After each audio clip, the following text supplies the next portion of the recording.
Footballer Leon Bailey's son and partner survives car crash. Hi again and welcome. This is Links 007 TV News Report, and we'll be right back with the full details to come. Welcome to Links 007 TV News Report, providing you with the best in local and international news updates.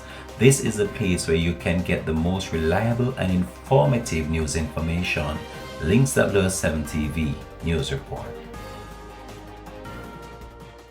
Welcome back and thanks for joining us. This is Links 007 TV News Report. Leon Bailey's partner Stephanie Hope was involved in a car accident, and the image of which was posted to social media. Stephanie Hope, the partner of Jamaican international and Aston Villa star Leon Bailey, escaped with minor injuries after the Mercedes motor car in which she was traveling along with the couple's son Leo overturned on a highway in Jamaica on Wednesday. Hope said her son did not sustain any injuries in the crash. Following the accident, Hope took to social media to post a picture of the car laying on its side and to report that the persons in the car escaped with few bruises.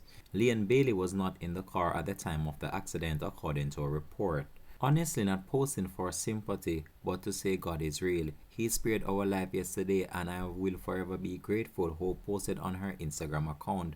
I will never take it for granted. I will continue to sing about how awesome a God He is. We came out with a few bruises and my son came out with none. Thank God we are alive. This is a testimony. Be safe, she posted again on her Instagram account. Links 007 TV will have a comprehensive report to come on this in a later newscast. Thanks for watching.